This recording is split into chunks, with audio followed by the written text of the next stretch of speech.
Welcome to the SpiritWoke Podcast, podcasting from the beautiful city of Stillwater, the birthplace of Minnesota.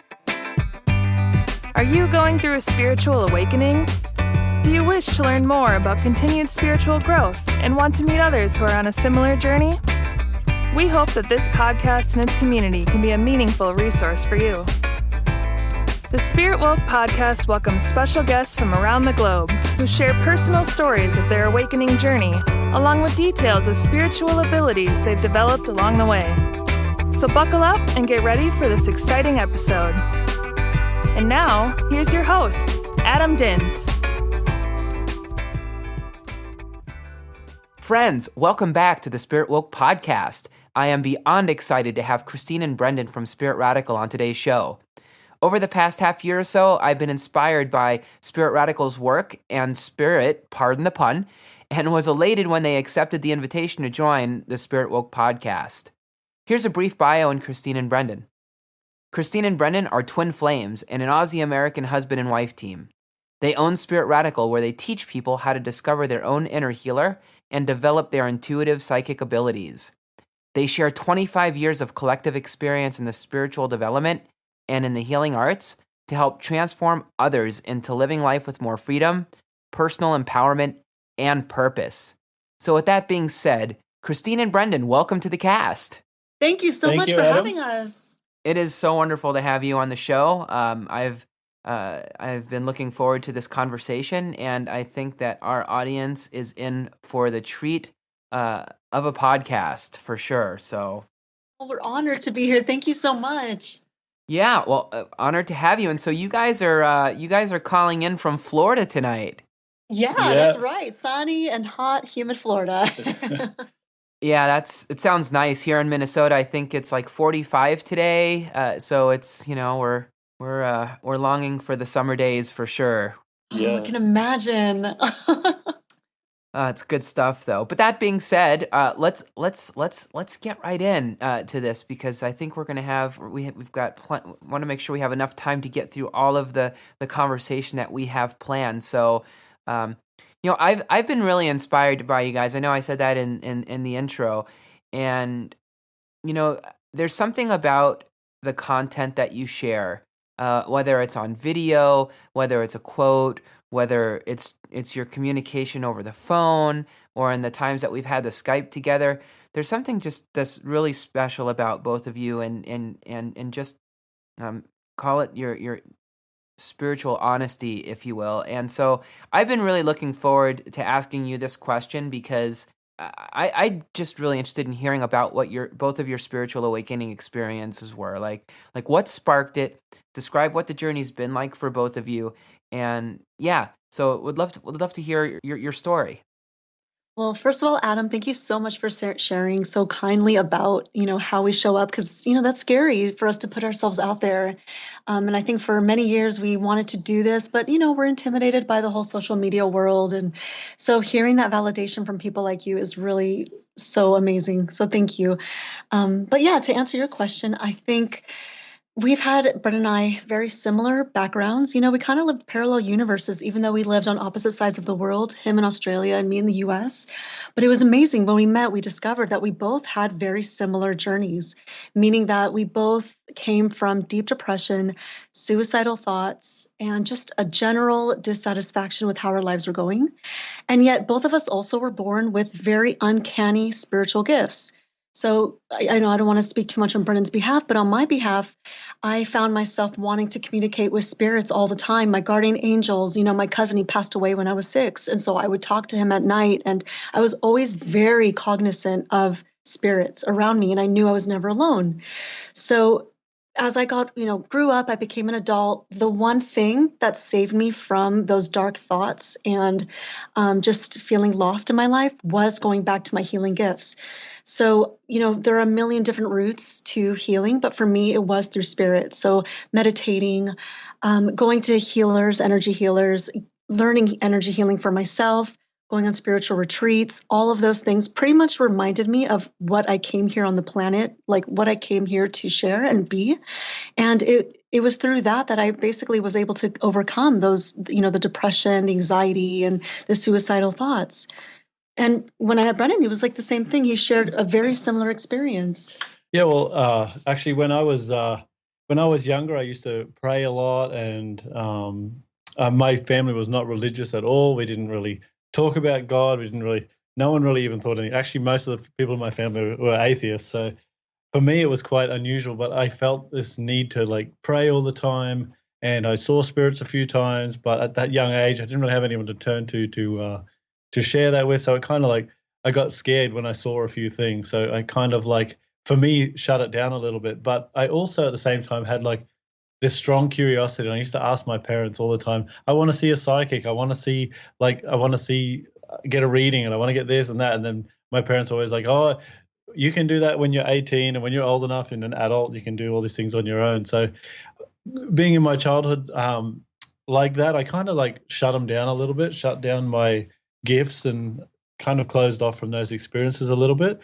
But and I have to say, in doing that, life pretty much went downhill for me from there. It wasn't like rapid, but over time it just kept going down, down, down, until I hit my depression point and my suicide point in, I think I was 23.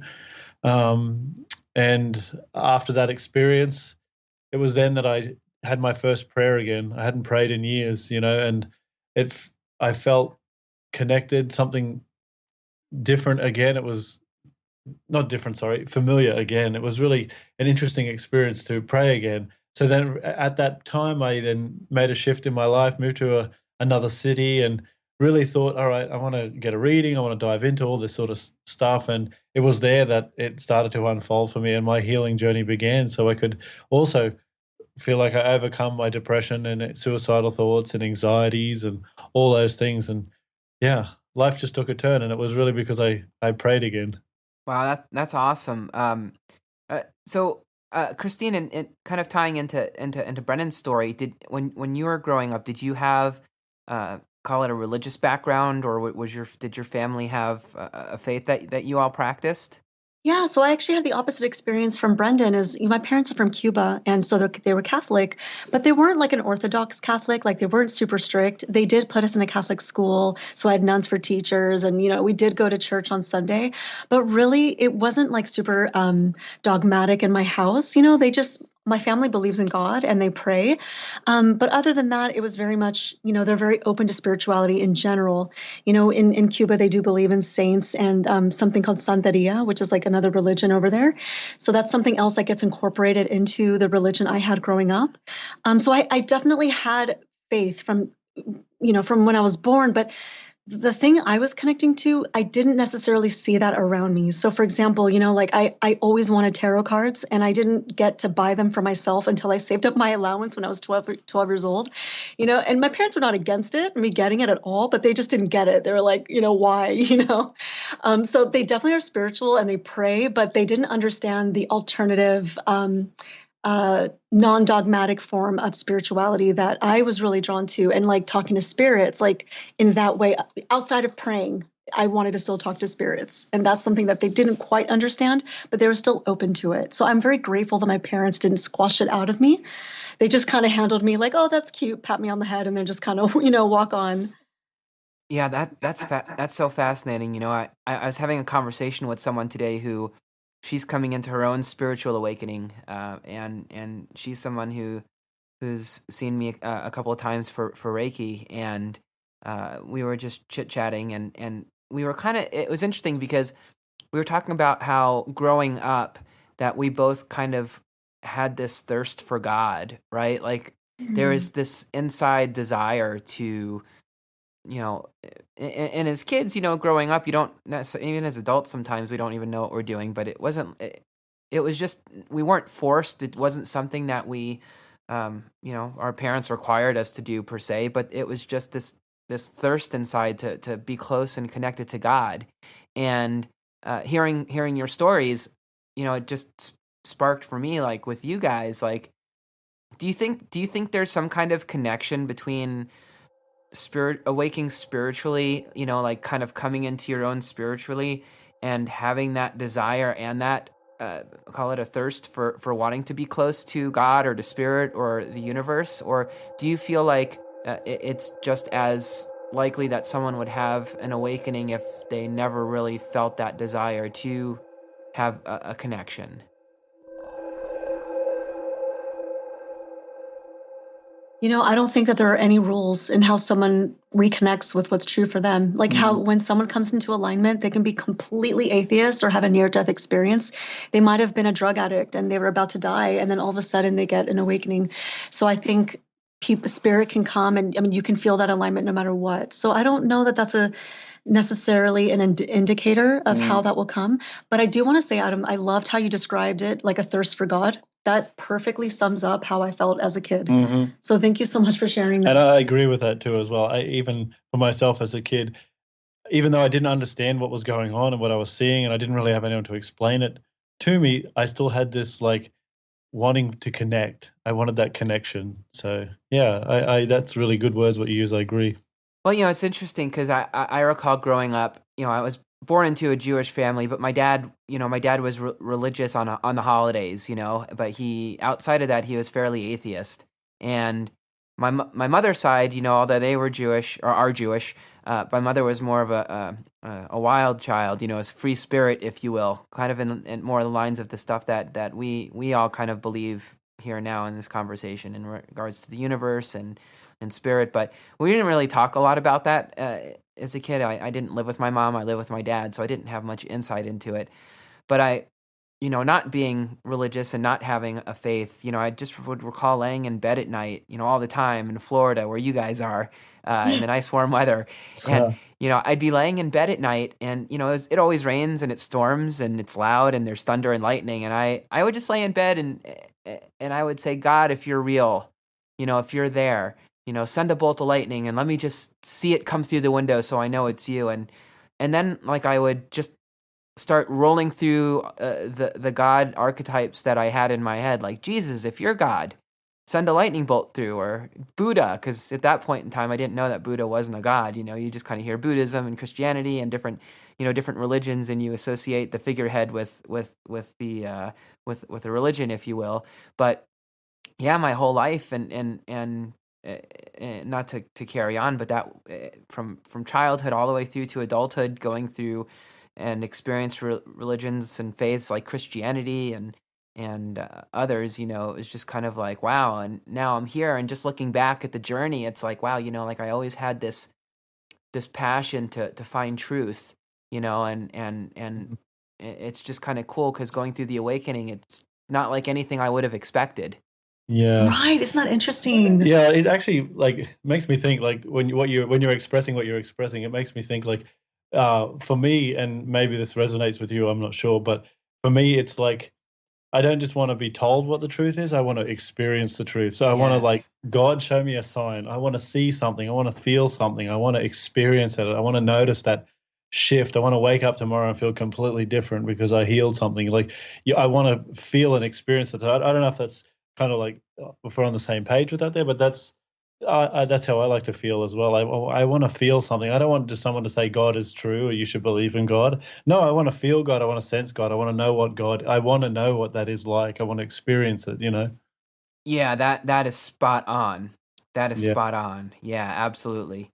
Yeah, and it's cool too when you hear stories of people who are atheists or agnostic, and they come to an awakening. It's like, wow, like you went from hot to cold to hot really quick, and it's cool to see that too. And it's almost like an affirmation in a sense, right? Like if it's it's like people like us who kind of had a semi-spiritual background prior to going through an awakening, if you will. That's one thing, but when you see someone who's like, there's no such thing as God, there's no like it. If it's not provable scientifically, I'm not going to believe it. And all of a sudden, one day they're meditating and they're talking about metaphysics and quantum physics and how it ties into the spirit. And it's like, okay, cool. Like that's pretty awesome. Yeah, exactly. Yeah. I think that's a good reminder of like that we're never really who we think we are in each moment. That we can change at any moment, no matter what's going on in your life. You can change it. That's a really great point. I love that. Thank you for sharing that. That's really cool.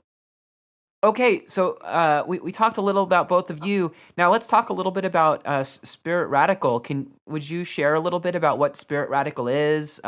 Maybe what types of services you provide to your clients, and what sparked the idea to even to go down the Spirit Radical route? Yeah, so Spirit Radical for us, it really is a labor of love. It's like our baby, we don't have children, but that is our child, And essentially the reason why we made it is because through our own transformation of our emotional pain, we know what it's like to be at rock bottom. Like we know what it's like to have really dark thoughts and dark emotions, or feeling lost and confused and just wanting clarity in your life.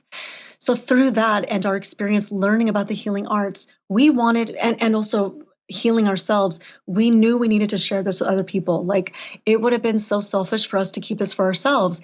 And then on top of that, we also felt like we are so obsessed with this kind of work. Like it's not even, and believe me, like we have tried to do other things with our lives. Like I have done corporate work. I have worked for so many other people in different industries. I've worked in an office. I've worked out on the road. I've done like all these things. And every time I tried, something would just not work out. It just would fall apart somehow. And I just knew that it was just because it wasn't meant for me. Like I always came back to the healing arts. And Brendon, when I met him and we got married, he was very similar. We had that same sort of mission. So through that together, we decided to create Spirit Radical, where we were able to offer energy healing to people, including Reiki, intuitive healing, trance healing, rose healing ceremonies, pet Reiki as well. So we don't just work with humans, we also work with their animals, because of course, pets are very connected to their owners or their humans.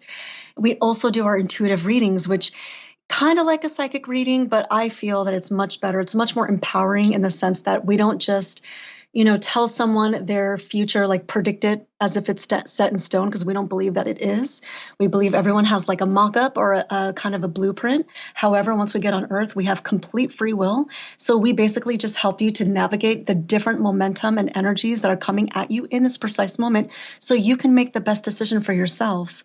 And then on top of that, we are also doing spiritual development classes so that people can develop their own psychic abilities and heal themselves so that they don't always have to rely on going to an energy healer. We want to empower others to discover their own healer within themselves.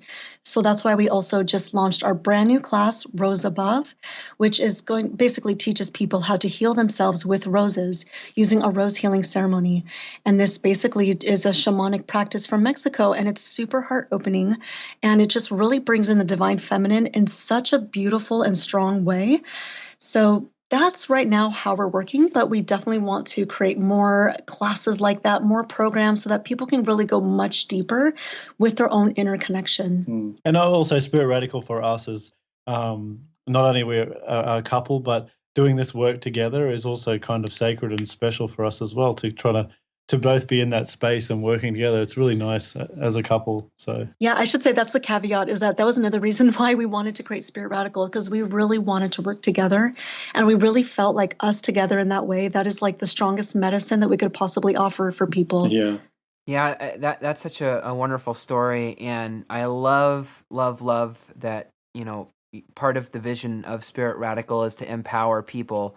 I feel like in the spiritual world that we live in our spiritual community, it's easy just to keep looking outside of ourselves for help and to look to others to give us our medicine, if you will, whether it be through healing or whether it be through psychic readings or intuitive readings or things like that.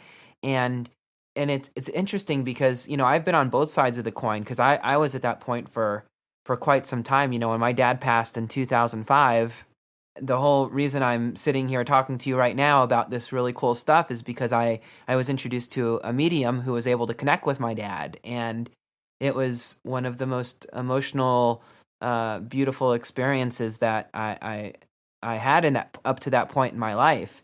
But what that did for me is it kind of cracked me open a little bit from the awakening side.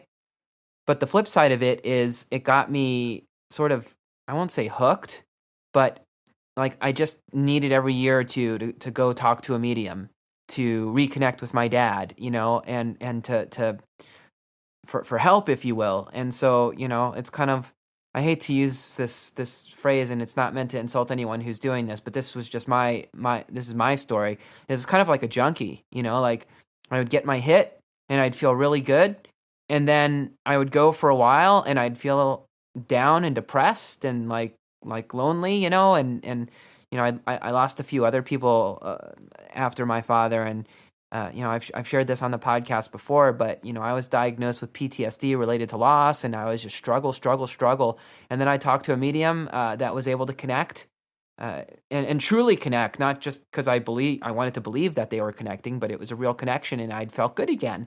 And after kind of going through this awakening, similar to your story, just through meditation and through and not even realizing that meditating was going to provide the healing that it did.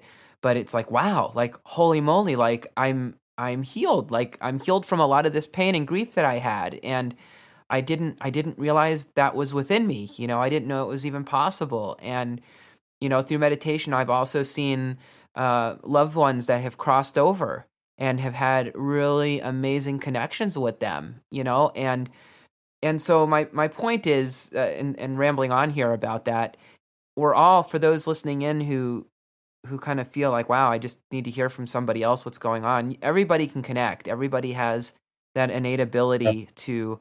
There's some people who have more refined abilities and are able to do a little bit more, but at the core of ourselves, we're all connected to spirit. We're all of the same energy. We're all the same consciousness. We're all this, we're all different waves in the same ocean. And so, when you find someone like Brendon and Christine here that have a service, and I hate calling it a service because it makes it sound so business-like, but when they have an offering that they can help you connect and build these abilities and refine these abilities so that you can be more self-service, it's really important. It's really important. It's really powerful. I could not agree with you more, Adam. And you are a living testament to that journey.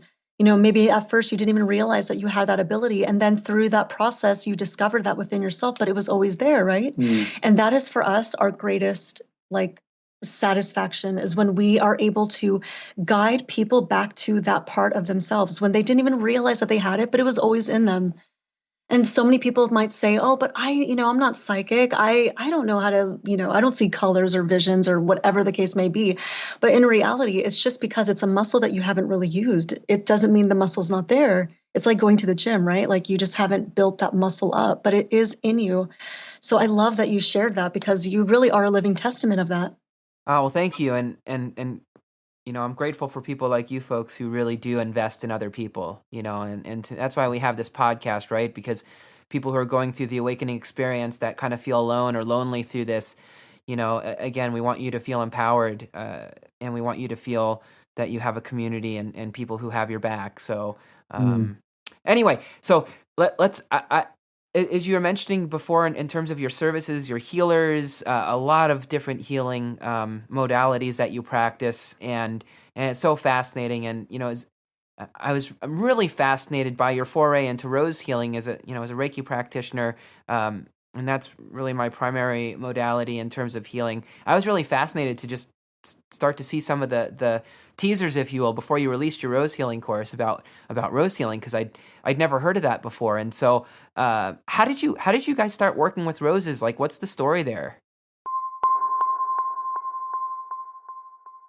Well, we actually when we lived in Arizona for a few years, we connected with a shaman there. We were working with her. We did some journeying with her, and another thing she shared with us was the rose healing ceremony. So she explained that to us, and we learned all about it, and we got to experience that. And our first experience with the rose healing ceremony was it was a life changer for us, especially for us as a couple. After the ceremony, we did it on each other. We went home and we put the roses in our room, and we came back 30 minutes later, and not only did we feel different, but our room felt different, life felt different, everything just felt different. Something huge had shifted in our life, and it's hard to describe, but it was a huge shift, and it was so powerful that we kept doing it and kept doing it, and we kept getting shifts each time we did it, and yeah, It's amazing. Yeah, Adam, we were like you, before we met this shaman, we had never heard of rose healing at all. We didn't even know that was a thing. And through that shaman, she basically taught us that this is something that Mexicans do in the shamanic circles over there. And it basically came about from a man who healed his son who was on his deathbed miraculously overnight by using roses. And he literally channeled that modality from their patron saint, Virgen de la Guadalupe.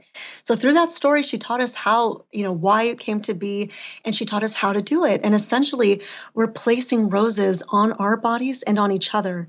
And through that, because roses are one of the highest vibrational beings on the planet, their frequency is just so much higher than even a healthy human body. They're able to shift any sort of block, like physical blocks, emotional blocks, spiritual blocks, anywhere where you just don't feel like your cup is full. So as she taught us to do that, we noticed and actually witnessed the roses moving. Like they actually found the places in our body that needed it. And so we were totally sold. We're like, oh my gosh, this is so amazing and powerful. And what she had described came true. It was a heart opener for us. It melted away any misunderstandings that we had in our marriage.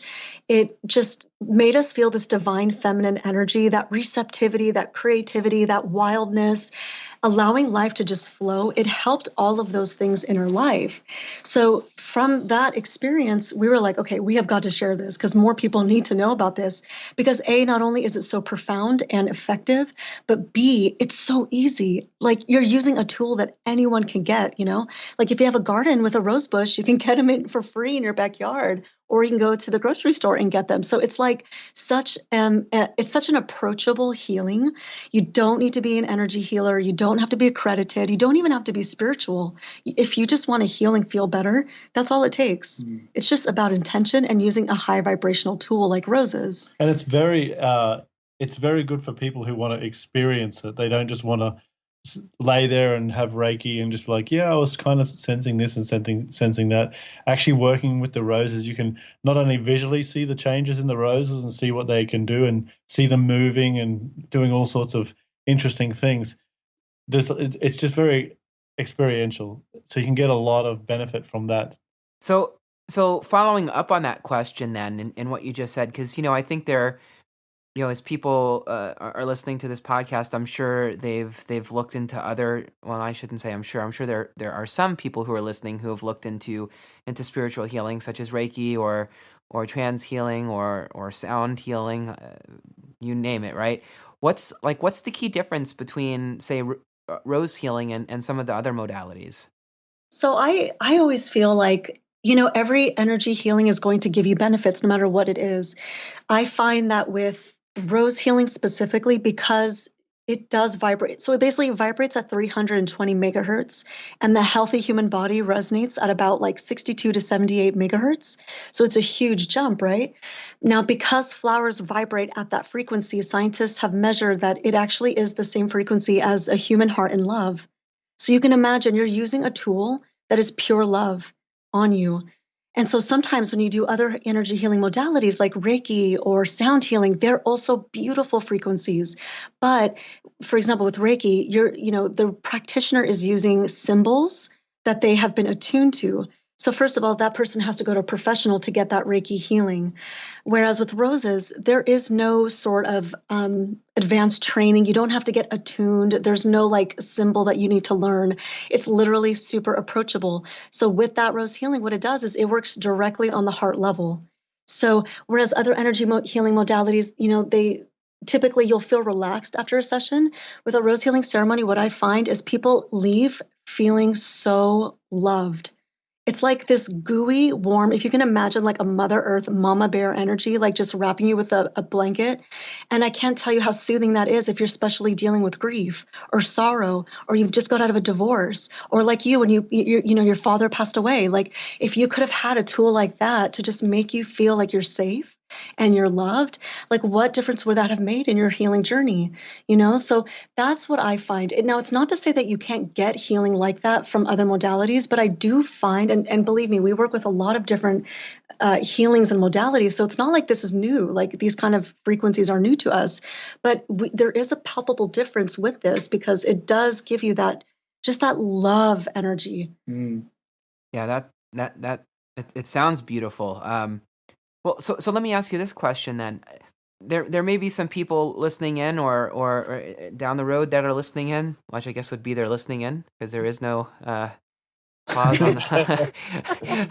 So yeah, so holy moly. So we'll try that one again. No, there may be some people who are listening in that are like, yeah, but you know what? My heart is broken. My heart is closed. You know, I've been through so much pain and so much hurt. For someone who's listening, who's feeling that, can the rose help, open them up, or does someone have to have an open heart to this type of healing? Well, I would say any healing, you want to be open to the healing. Like you want to approach it like, I want to experience this thing. If somebody's just like, here's my friend, she's against this whole thing, go and get a healing, I wouldn't recommend it to that person. But I feel like, especially with this modality, if you approach it like, I just want to give it a try, or I'm willing and open and I'm ready, then you're going to experience something. But I do want to clarify something. It's not about going, like, it's not that your heart has to be open. Actually, I find that the rose healing works extremely well for people that you just described, people that are brokenhearted, people that feel like they're never going to love again. But if they're at least willing to try, that's all that's required. And that's true for any energy healing, not just rose healing. And rose healing is not the only savior. I mean, I really urge anyone listening to this podcast, pay attention to what attracts you. Like even the slightest thing, if it's EMF balancing technique, if it's sound healing, if it's crystal healing, it really doesn't matter, but there must be something in it for you if you're feeling some sort of attraction to it. With that being said, rose healing definitely will help with that, especially if you have a broken heart, because it goes straight to that level. So we are testaments of people who were totally brokenhearted, like life felt like it just beat us down and we were in suicidal stages. If we can heal from that, anyone can heal from that if they really seek. They are seeking for the teacher or they're seeking for the healer. Maybe it's not rose healing for that person, but I would definitely give it a shot because it's such an easy and approachable thing, But yeah, I would say absolutely. It can definitely help with people like that. Yeah, that's awesome. And so I'll just be honest with the folks listening in. I haven't completed it yet, but I've gotten through, I'd say, a good third of the rose healing course from Spirit Radical, and it is phenomenal. Even if you don't plan on using rose healing, although I don't know why you take the course and not do it, but just learning about the rose, and it's so fascinating. You see a rose, or you see, anything, right? You see a plant, you see a grain of, you see sand, you see a rock, right? I mean, just these objects, and you look at it and you go, okay, well, that's a rose, that's a rock, that's a whatever it is that you're looking at. But going through this course and learning about the different dynamics of the rose, it's kind of mind blowing. Like it's such a multi-dimensional, thing, if you will. Brendon, Christine, would you, maybe fill the audience in a little bit on that? Like, because even from from a sacred geometry perspective, right? I mean, how the rose opens. Yeah. Well, I'll touch on that in a minute. I'll probably pass that to Christine because she's better at the sacred geometry part of it than I am. But like, just thinking about the rose itself, like everything has consciousness, and the roses themselves have been around for since the dinosaurs, pretty much. They've been around for a long time. So they grow anywhere in the world. They're found in cold climates. They're found in the most hot climates, tropical climates, wet weather, dry weather.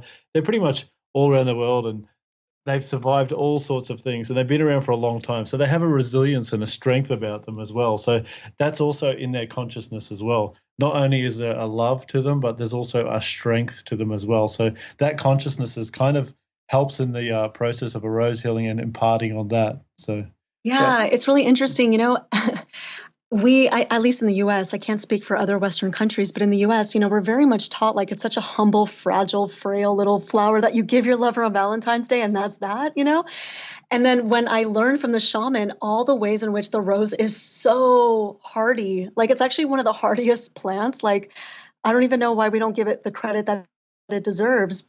And especially in studying it even deeper with our research, it's like there are so many parallels from the rose to so many other phenomenal things in nature. So for all of you math buffs out there, there is the golden ratio, which is like this geometric shape, and the ratio is 1.618. So this ratio is like the perfect resonance of harmony and balance and order, but also of love. And it's incredible how many things in nature mimic that same ratio. So the rose is one of them. When it opens, it doesn't open all the petals all at once. If you were to do a time lapse or a slow motion, you will see that the rose opens one petal at a time in a star shape or a pentagram. And that shape is the ratio of the golden mean ratio. So that same ratio can also be found in so many other things, like planet Venus. She does her orbit in the sky in that shape as well. And she is a planet of love, harmony, relationships.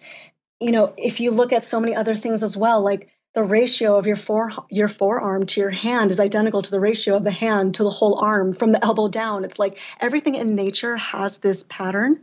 And if you want to break it down into that formula, it breaks down to order, love, and harmony. So it's not like this arbitrary thing, and it's not like this frail thing either. It's been refined over centuries and generations and thousands of years, millions of years, the rose. So we use basically that essence during the healing to basically restore order in your own body, to restore love in your heart, to give you harmony in your mind. Like you're basically using something that has perfect consciousness to balance out the places in you where you're holding onto blocks or illusions that are just simply not true. Beautifully said. And I may butcher this, so I apologize in advance if I do. But Brendon and Christine, listening to what you were just saying and how you were describing the rose, where the resilience of the rose and resilience. I mean, that's such a brilliant word, right? Because it's so aspirational, right? Resilience, being resilient, overcoming, surviving, being tough. Hardy. The term you used, hardy, right? Like, but then you compare that against maybe how the rose looks, right? And it looks frail. It looks light. It looks. Be careful. Don't drop the rose or don't step on the rose. You're gonna get it's right. And when you were describing that, I was thinking about us as human beings and how we tend to look at ourselves, right? Like it's easy to look at ourselves and go, I'm weak or frail or, I'm this or I'm that. But really, that's not who we are. We're all resilient. We all have the ability to be resilient because we're consciousness, we're spirit. We're not this human body alone. We're the spirit with a body, right? So we're spirit first, and we come from the same cloth as the universe. And so, we're hardy too, and we're beautiful too, and we're full of love by nature too. But so often we see ourselves like we look at the rose, and sometimes, granted, we don't look at and go, oh, we're so beautiful, right? Like, but I just see that there's parallels between the rose and us as human beings and as spiritual beings in terms of how we appear versus maybe how we really are, more than meets the eye. Oh my gosh, I could not agree with you more. And you just touched on something so profound. You nailed something that we always do, which is us humans, we're always projecting, aren't we? We're projecting on, for example, the rose, like you mentioned, that, it must be weak. It must be frail because look, it only, has petals for this long and it only opens for this long. But isn't that such like our story about what something quote unquote should be?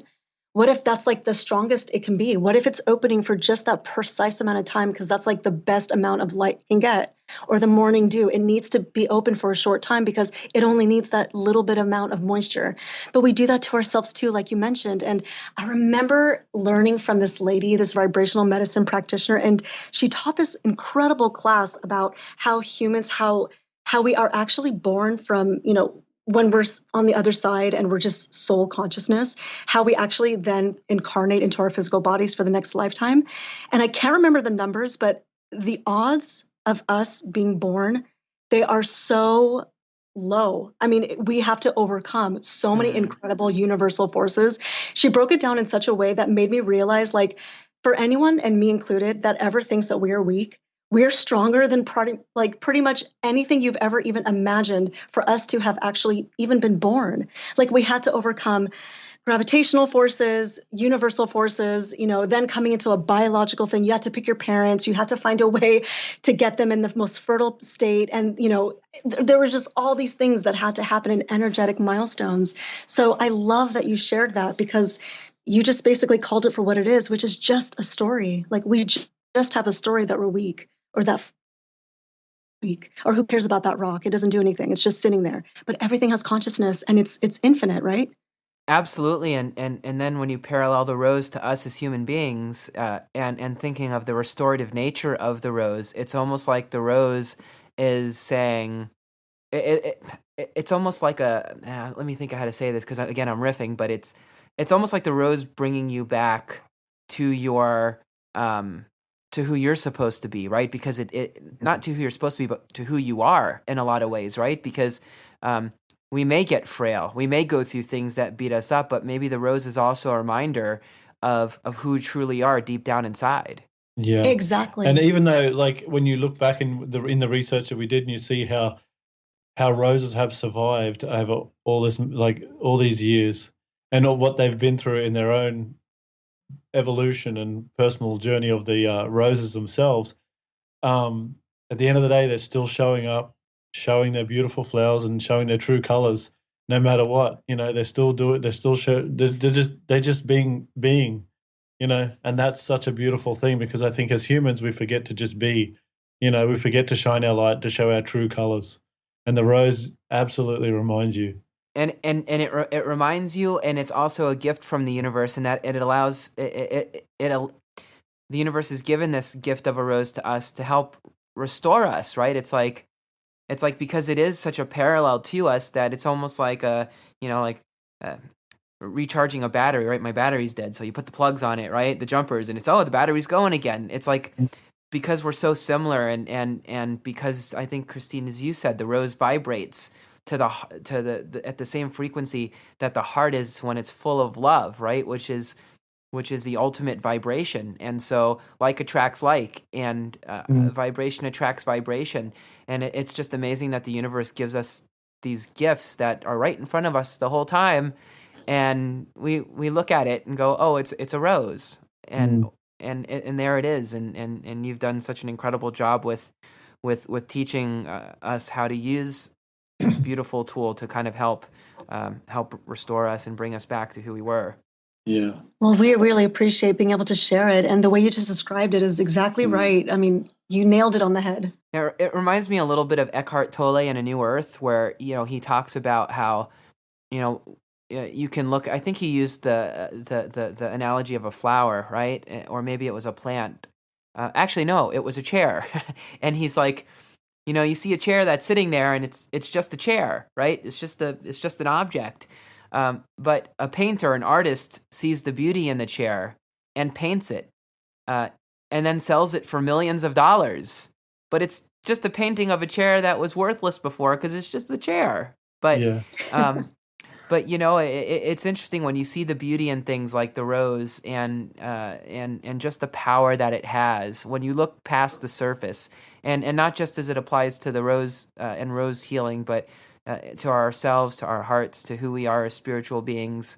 We're so multidimensional, and it's just a beautiful thing.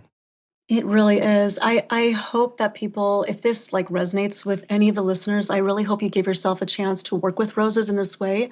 We were blown away when we first learned about it, and we kind of got hooked on it after we started. So with that said, we definitely wanted to offer you guys a gift for anyone who does want to take the class. All SpiritWoke, listeners get a discount of 25% off by the end of May, the month of May. So you just have to use SpiritWoke25 as your promo code on our website to get the class at www.rosehealingclass.com. Awesome. So we will also include that link when the podcast goes live. So if you're listening to this on iTunes or Google Play, or you're listening to it on the homepage of SpiritWoke.com, get to the page where this podcast is hosted, and you will find the link there as well to go out and get this course and use that promo code. So, Christine and Brendon, thank you so much for joining the SpiritWoke podcast today. That we're so fortunate to have you. Thank you so much for having us. Yeah, Adam, thank you. We really appreciate it. Hey, my pleasure. And to those listening in, have a fantastic rest of your day or night, and we will catch you next time on the SpiritWoke Podcast. Thanks for listening to the SpiritWoke Podcast. If you've enjoyed this episode, please subscribe and leave us a review on iTunes, Spotify, or wherever you get your podcasts. Be sure to check out our website, SpiritWoke.com, and connect with the SpiritWoke community on Facebook, Twitter, and Instagram. Just search SpiritWoke. Join us next time for another edition of the SpiritWoke Podcast. Namaste.